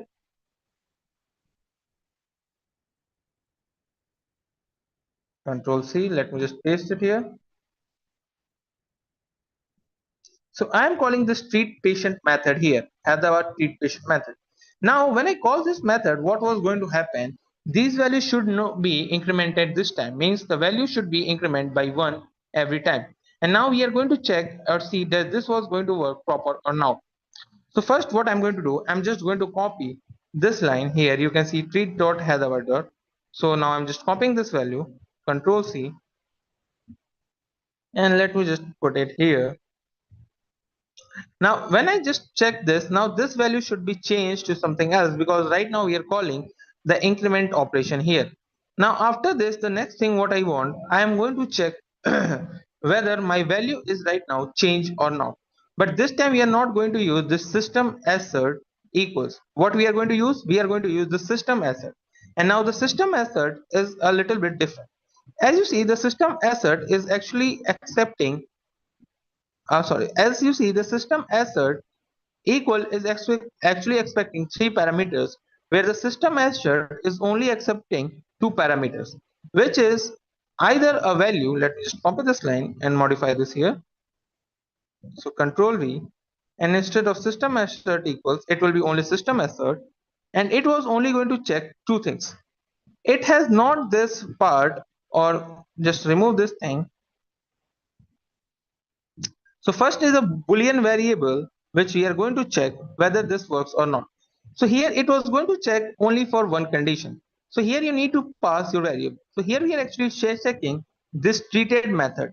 So if I copy this system assert and go here, and here after this we need to verify this thing, this value. So now here you see this time what treated method will be get. So again I am calling this Hyderabad.treat patient method, or again I am creating instance of this class. So now when this time I'm creating instance of this class, what this value should be changed. Now if you come on the constructor here, here you can see what we are actually initializing this thing. So now this time we are actually initializing 112. So now this value should be changed to something else. Now this value should be what? Now this value should be treated, should be changed to a new value which will be a different. Now it will be either 113 or something else. So how we are going to check this particular thing? So here we need to pass that particular value or the statement we are actually checking, or we are expecting that this value should come here. So what value should come here? So if you come on the starting line here, you can see we are actually creating this 10 variable. So right now I'm going to check that this 10 is actually passed here or not. So for this, what I need to do, I'm just going to copy these line of code from here. Let me just remove this line actually from here. This was commented part from here to here, this. Okay, so right now just comment this part, and now this street should be 10. No, this street should be 11 because we are just performing here the increment section, and now this street should change into 11. And now we need to see that this is going to happen or not. Now here you see this will be actually working. Now if this condition is false, we are going to get a result. Also in the system method, you have one more parameter. You can also pass a simple message you want to show on the screen if this particular statement does not need. So here I'm going to give a comma and the message like count does not match. Count does not match. Now this part is done. Now I'm going to the problem because I'm seeing some problem here. And here you can see we are getting some problem on this section. Now Hyderabad treat patient on line 24, we are getting the first problem that missing column at the end. Okay, actually I put this here. Why I'm getting this? Line 23. Okay, so on line 23 actually we are getting this problem, a semicolon problem, and that's why this was happening. So now we have done this part here till this, and we have managed to successfully call this method. Now if this was successfully, we are not going to get any error, but if this not successful, we are going to get an error. And here we are again going to get error because here I just use this HYD, which I just need to remove to Jaipur actually. Jaipur. So now this is working properly. Okay, because here we have integer Jaipur actually. Okay, so let me just check the spelling. Okay, this was right. Now everything was fine here, and now if I execute this particular method, let's see what we are going to get this time, or we are going to get our result or not. So now if I click on execution, let's see what we are going to get. Also I'm going to check one more thing. What I'm going to check, I'm going to check this particular variable also. So just copy this line also again here, going to paste it here again. No, just copy this here line, and here going to paste it again. And this time we are actually checking treated count. Now instead of treated, what we are actually checking this time, we are checking this field, this recover in country field, or you can say if you come here, we are actually checking this recover in country field this time. So now we need to specify here the recover in country. And if you remember how we are accessing this recover in country using this COVID-19 dot recover in country, and this is basically a static method. That's why we are getting this. So I'm just coming here in the place of this, putting this, and now this will work properly fine. Let's see what is the problem I'm making here. Okay, so this will be Jaipur. Okay, now I think does not have any problem. Let's just see on line 26, missing this. Okay, it was also fine. Okay, so now we don't have any problem and we created our method successfully. Now this two values will be changing here, but you see this is actually a little bit error. Here you can see what we did. We actually created our instance second time, only one time. So right now I just created my instance only one time. That's why we are not going to get any other program. So these two values should be now 11. Now if I click on run test, see what we are going to get. So now if this time if I click on run test, our test was again successfully executed. You come on test, and here you see we are going to get our results successfully. Now if you click on this, we are able to see, and now if I come on this section and click for code coverage, here you can see we again get 70% of code coverage. Actually we are not getting 70% because we are actually see it was getting again the red line that we actually not covered this part here. And this was happening because we actually not covered that thing actually correctly. We just call this method, but we are actually not checking. So now we need to create a method for that, which we are going to check that statement. So now let me just write for this code, this piece of code to check this particular method. So let me come here again, and right now I'm going to write a new method which was going to check that particular method. So again I need to write here is test for this. After this, let me just make a space here again, and let me just write here this will be going to at the rate is test, is test, and it was also going to be a method, and the method name is again going to be the name which you want to just specify. So this time actually I'm going to check it for negative values. Right now you see for every test we are going to get a result like everything is fine, but what happened if we check for a negative number? So when we check for a negative number, then we are going to say that this will work or not. So let me just remove these lines actually, if you just don't want.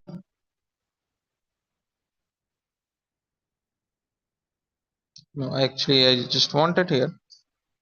So now this time I'm going to check a negative testing, because we are right now only checking for positive numbers.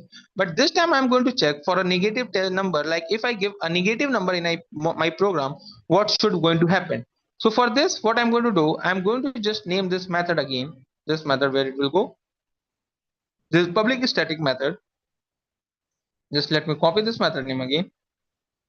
And this time if I just copy here and I'm going to give some wrong values or negative value. Now suppose the user give in a constructor a wrong value or a miss value. Treat patient, and here we are going to check for negative value. Negative. Now this was going to check this function for a negative value. User give a negative value, what should going to happen at that time? So now we are going to check for that particular thing. Okay, just remove this, Control X, putting it here. Okay, now this is good. Now what happened if a user give a basic, or you can say a wrong value? Now at that time what should be happening? So for this we are going to create one more method, and it is a negative method. Now how this method was going to do? So first we are going to create a new instance of this class again. So right now I'm going to create one more instance. So COVID-19 class name,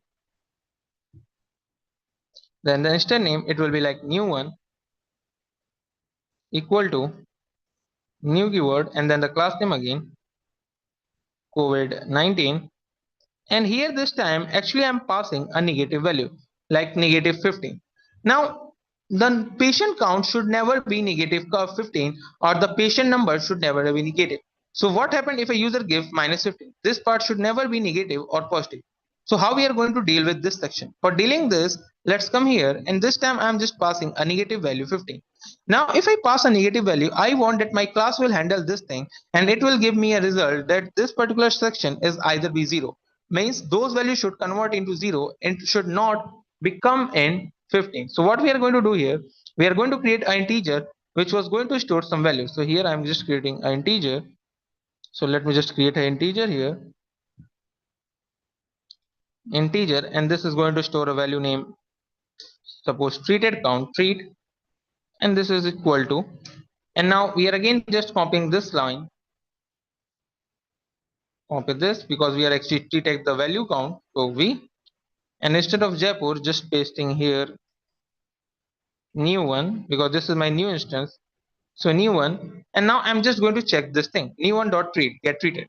So okay, just here a mistake, one more.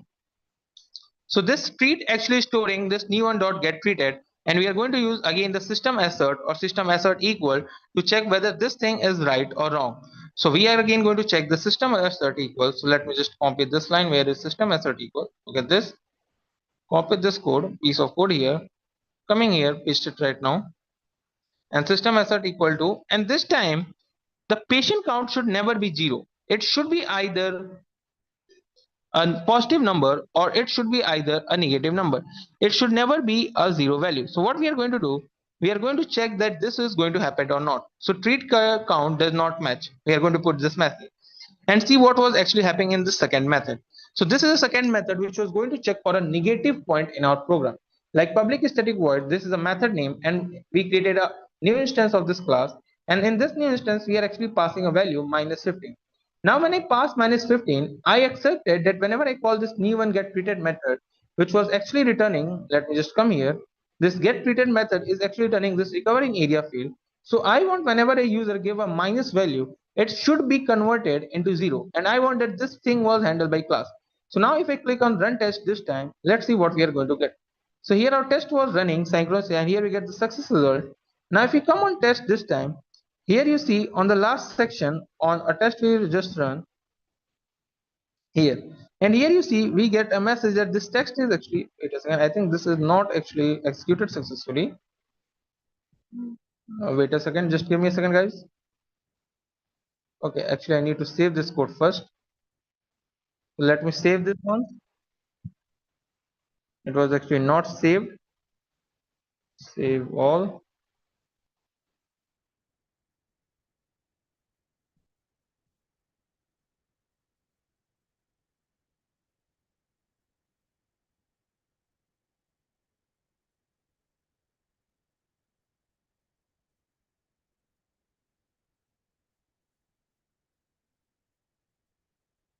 Okay, it was saved all. Now let's try to run this again. Okay, test was running successfully. And here you can see we are getting a wrong this time. Like when we give a wrong value or a negative value, what was happening? Here you can see we get our test is not successfully.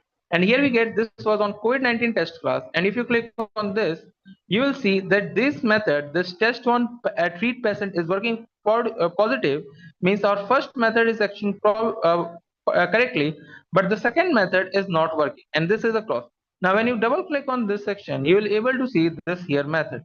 Now COVID-19 this will fail, and if you see on this fail and this here, we are getting this message: system assertion failed, period count does not match, and this is the message which you just write here.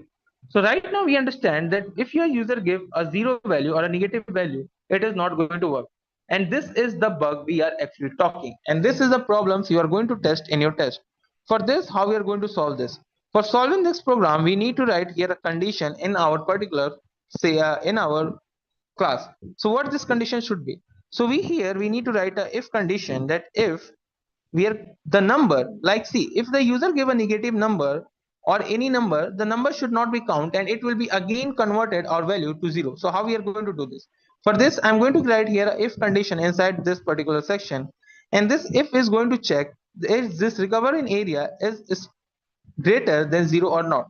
I mean, sorry, smaller than zero or not. So we are just going to check if recovery area, copy this line, paste it here. If recovery area is actually greater than zero or not, is smaller than zero or not. So if this condition is going to satisfy, then what we are going to do, we need to change some value inside this section. So if recovery area is zero, then here we need to open this braces. Let me open it. Okay, just come here. And now after this, what was going to happen? This will come in here. If recovery area is smaller than zero, now then it will come here, sorry, it will come in this section, and in this section what we are going to do, we are going to just pass this value. If recover in area, sorry, this is actually smaller than greater than sign. So if recover in area is greater than zero, then this particular piece of code was going to execute, and we are going to pass this value. So first we are checking this value, is this less than zero or greater than? So if it is greater than zero, then this code was going to execute. Else we need to write here a condition on this line. After this, we are going to write a condition here. Else, what was going to happen? Here we need to write a else condition, and this else has the main part of this program. Else we want that this recover in area and recover in area should be same or it not be changed. So how we are going to do this thing? So let me just write this code again here. Or we actually don't need to write this here. If recover in area is zero, putting here is less than zero, then what we are going to do, copy this section, control C, and coming in here, control V, recover in area equal to zero.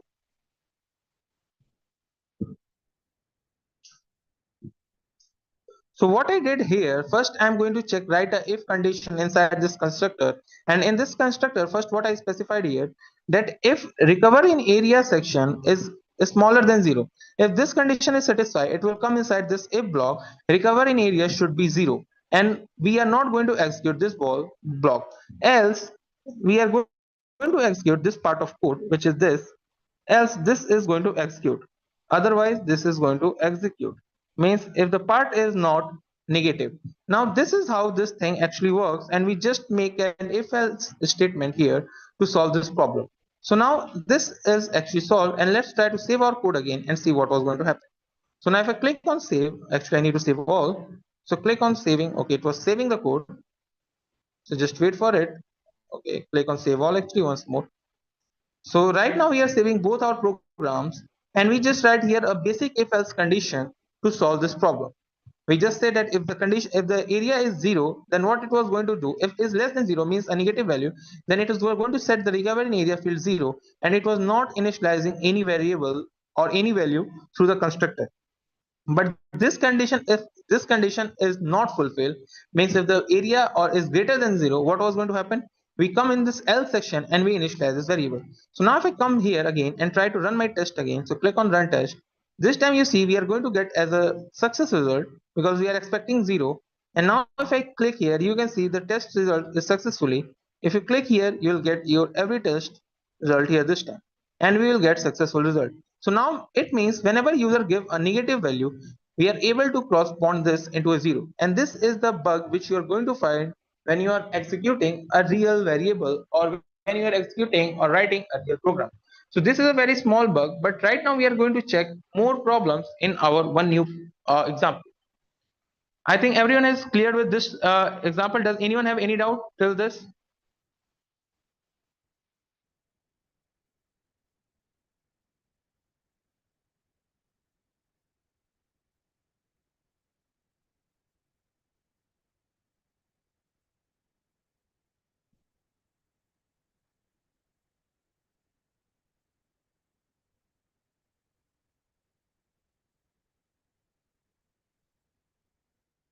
Okay, now I'm going to move one more test for this, which we are going to check for the BMI class, which we created. So let me just open that test, and then this part will be over. Let me just show you the code, which I just already written to save our time. So let me just open these things here.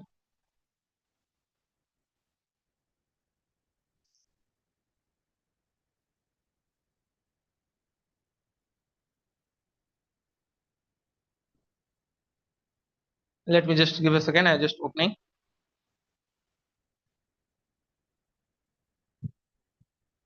I need to find the classes. Actually, I already written. So let me just search it and then going to show you.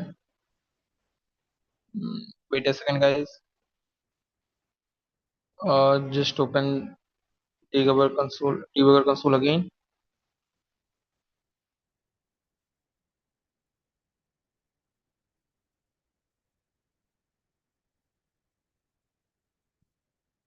Just give me a second, guys. I'm just showing the next test. Actually, it was taking a little bit time.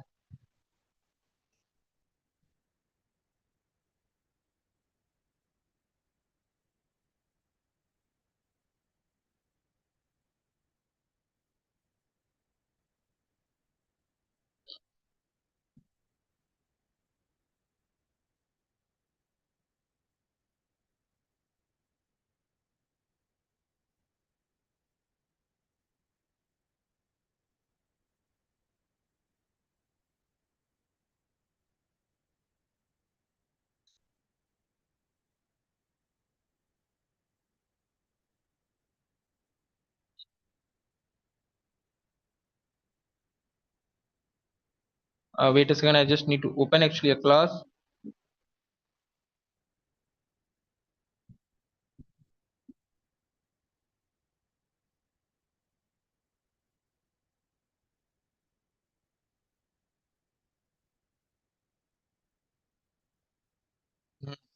Just share the screen again.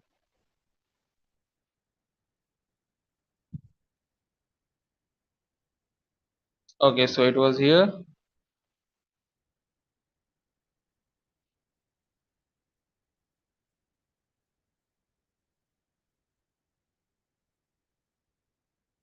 Okay, so right now we have this class and just need to some changes here. Just remove this part here from this if part. Okay, and also this if part from here. Okay, now this class works fine. And now we are going to see the test part or the test for this class actually. So this is the class which we created, and now we are going to check what was going to happen in this class if we perform a test, because this class is working very fine whenever we are trying to calculate our pace and weight on everything. But right now what happened if you created a test class for this? So first of all, let's create a test class this. So click on files again. Let me just create the test class. Just give me a second.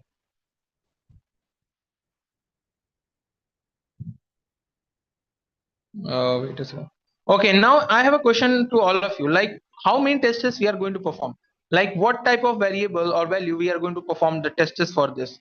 Like, do you have anything in your mind like is the test we are going to perform in this? Does anyone have any idea? Like, what type of test we are able to perform in this class?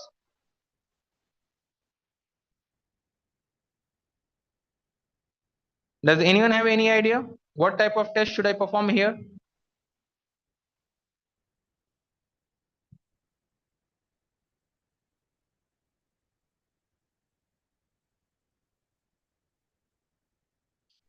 See, there are different tests we need to perform in this section, and these tests are yes, division by zero. If a user give a wrong value, or suppose a user give a different value, like maybe a value which will be not acceptable, like if he gives zero, if he gives a minus value, like these things we need to perform here. So what we are going to do here, we are going to perform some test for this scenario. So let's first create the test class, which will be fitness test.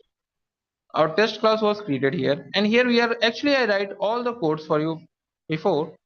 So let me just copy this code from here, and here you see, just let me paste this all code here.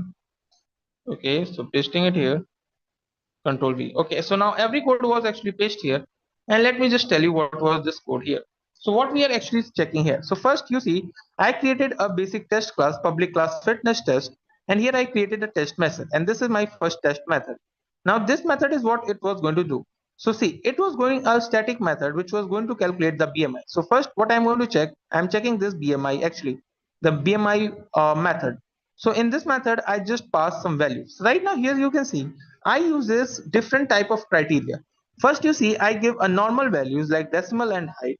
After this I will give a zero value. In the weight section I will give zero value, and here you can see BMI should be 0 for 0 kg weight and 1.2 meter height, because when you specify a zero height you will get a value 0 as a result. You will not should get any other thing. Now this is for BMI result with different type of value I'm performing test. Now if you come on the third section, I'm performing calculate BMI test 3, and this was for where weight is a positive number or real number and the height should be 0. After this I'm again calculating the BMI where the weight should be negative and the height should be positive, and the last same, weight should be positive and the height should be negative. Now what is the important thing in this method, you see we created a decimal value result name, and this result was actually storing this fitness dot calculator BMI, means the value of this BMI, which will be calculate BMI, and it was a static function. That's why we are directly able to call this using the class name fitness dot calculate BMI, and we are passing this decimal value inside this result, weight and height, and this result is equal to, and now we are actually checking this result. And here you can see, if you remember correctly what I told you, that we need to use that set scale to scale the function, which I think already told you yesterday, or very when we created this class, that you need to find which method is going to break the scales of a particular you can say the lines of decimal value. So it was just going to scale it to, means after decimal it was going to only count for two values. So this set scale is going to only count for two value, and it was going to store a new result. And after this we actually store system.assert equal. So we are expecting 41.67 from this result, and it should be this or this. So now if I click on here, execute, let's see what we are going to do this. So this is for BMI, and if we come here, this is for test. The same is goes for test also. So what we did in test, we did the same part. We created first a public static void test method, and this is going to also store different. First a normal parameters, then the second parameter is minute is 0, and here you see what I specify minus, because when you divide some number with 0, the answer should be infinity, and in programming language -1 is like error. So if you get infinity it means error, so we produce -1 as error. After this, here you can see again the same thing is going to happen, but this time 0 divided by 60. So if you divide any number by 60, you are going to always get 0. After this, we have a minus number and a negative number. Again, this will be error, so we put -1. Again, after this, we have a positive number and a negative error, so we get again -1, because this will going to give an error. Now let's try to execute this test and see how many errors we are going to get. So first click on save section, save all, and then try to execute our code and see how many errors we are going to get and how we are going to modify or change this error. So now actually it was saving.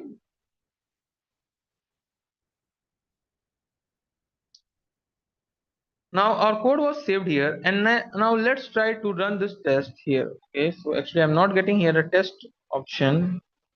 Let me just save why I'm not getting this test. Okay, it was actually not getting any test. Let me just save this again section. It was not actually saving this code. Let me just give a second, guys. Save. It was not saving actually this file. Save all. Okay, it was not actually working. Problems. Okay, I need to create one more test class actually. Let's create apex class, new test class actually. This will be named as new test. Okay, and I need to write all this thing here. Just taking a little bit time. Okay, it was done. Inside this, let me copy all this code here from this place. Okay, first let me make this a test class. Okay, at the rate is test. You can now save this file. It was saving. Okay, it was saving, just taking a little bit time.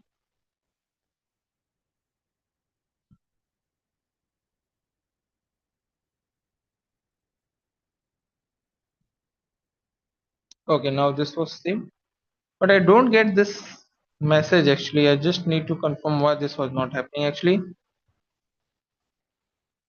I think everything is right. Okay, wait a second. I think I just make the mistake. It should be capital. Okay, now let's try to save this. Okay, file, save again.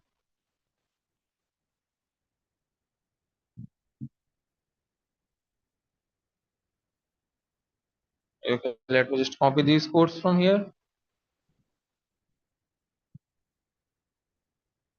Control C. Let's try to paste it here. Okay, it was taking a little bit time. Just see when it was saved particularly successful. Then we are going to run our test.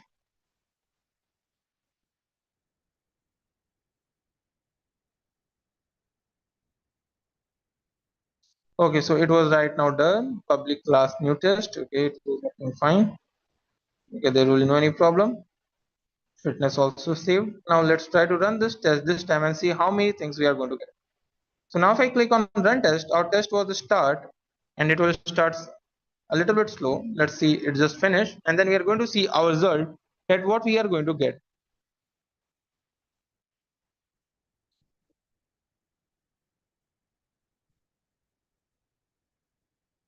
No response from the server. Actually, this is the message. Wait a second, I just need to open one more. Just give me a second, I'm just opening Salesforce again here.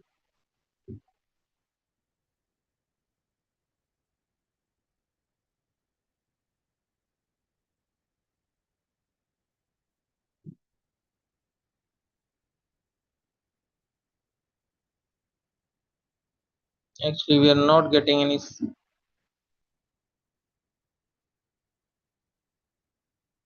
Okay, so this is actually not working right now. Let me just try to. We have different tests also.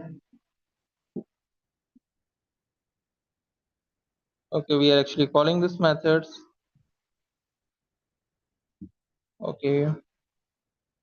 Here you fit a scale, everything is working fine. Let's try to run this test again.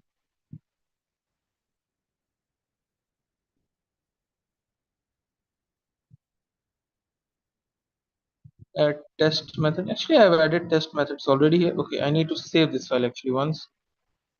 Save all once more. Save. Let me just refresh this page actually once. Control C. I just need to create one more apex class, one more test.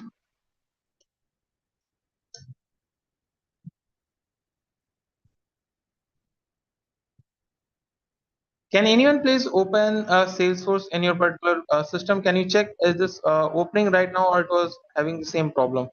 Because yesterday we are having the same problem at the same time. Just taking one more minute. Okay, now the class was created successfully. Let me just make this a test class. At the rate, I need to write here at the rate is test. Now this is done. Let's put it here. Okay, all test methods was written here. Try to save this code once. Okay, it was saving. And try to save this also. Let's see if this works or not. So it was actually not saved by clicking also. Okay, let's see that this test is saved. Then we are going to see the results. Also, I'm going to send you the code of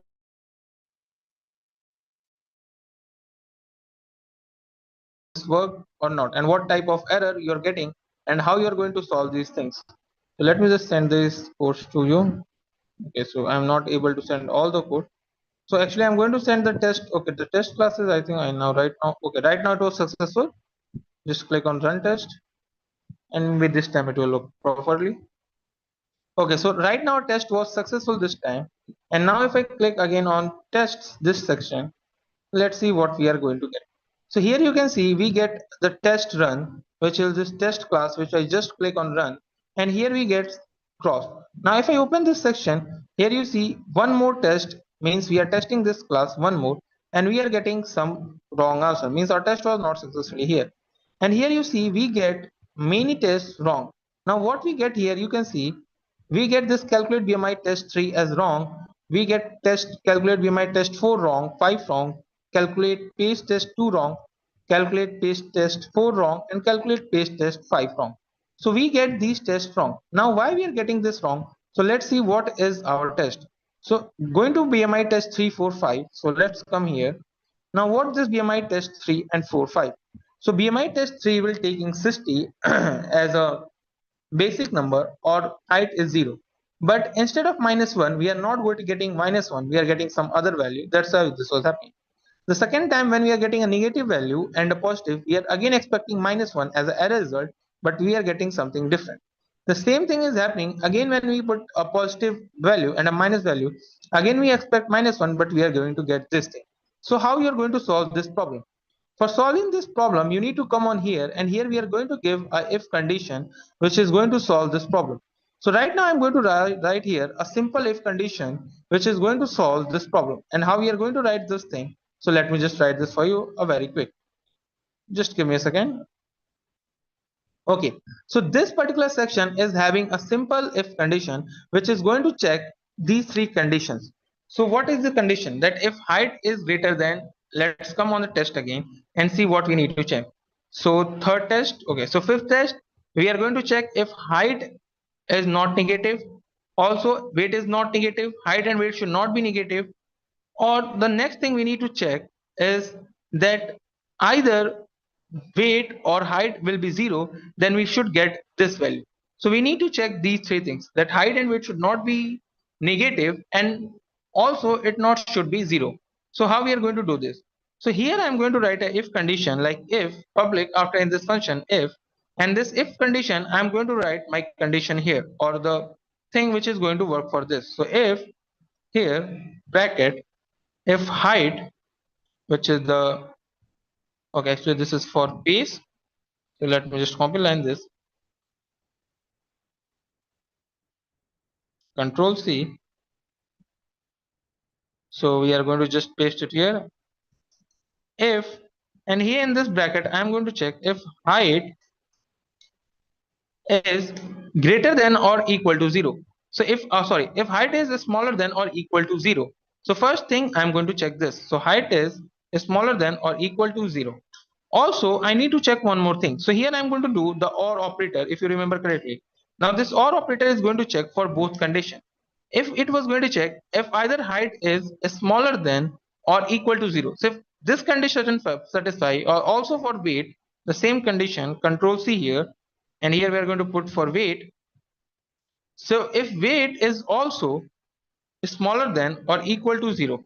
So if those conditions are satisfied, then we need to print something else, not we are going to calculate the BMI. Then what we are going to do, we are going to return -1. So we come here again in this code section, and now I'm returning -1. So if this section is complete, then we are return to the user, return -1 here, and this line will terminate. So now if this condition is going to satisfy, then we are going to return -1 to the user, and now this part is done. Now if I click save this code again, click on files and click on save this here, it was saving. And now if this time I'm going to my one more test and try to execute, this time I'm not able to see this calculate BMI test problems, this 3 4 5 problem, because I just solved these problems right now here. Now it was just taking saving this test, and then we are going to just check the result. It was taking a little bit time. In the meanwhile time, let me just send you the code for the test. Okay, so let me just send the code for the test to you also. So it was taking a little bit long time than expected. So first the test is till line 48. This is test for BMI. Let me just send here. Okay, we are not able to copy this. Okay guys, these codes are going to save on your LMS section. You can access these codes from the LMS because long, and I'm not able to send all of those code in a one. Let me just, okay, so it was taking a little bit more time than expected saving the codes. Okay, it was taking a little bit more time. Now let's try to click on run this time again and see what we are going to get. So now if I click on run test,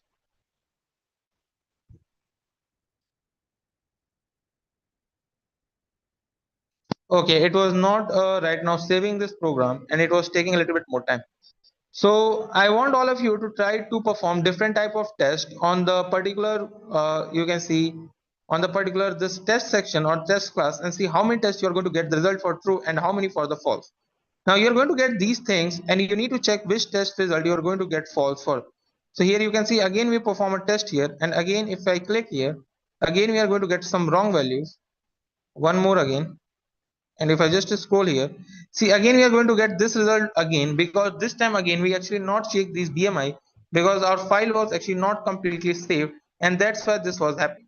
If the file was completely saved, then we are not able to see the BMI result. So I want all of you to try to solve these problems and see what you are going to get. Okay, so I'm getting some problems on here. Okay, on line 22 I'm getting some problems. Okay, on line 11 actually. Okay, so here is the problem actually. Variable does not exist result. This will be on fittest class.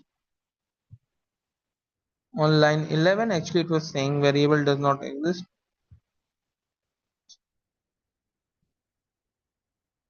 Why I'm getting this error, I just don't understand.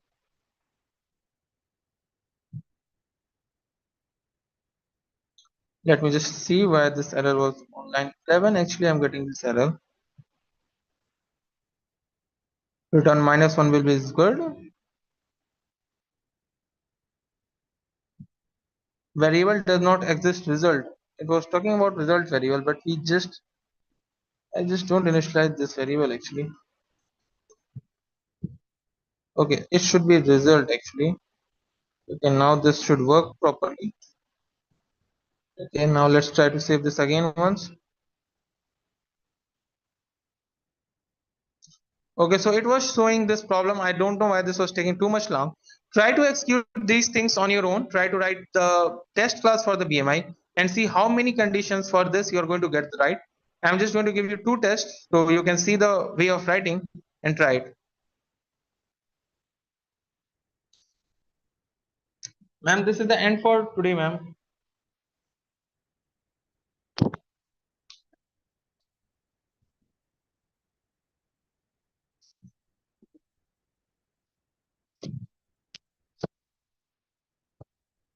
Ma'am, from my side, this is the end. Yeah. Okay, sir. Fine. We will wind up.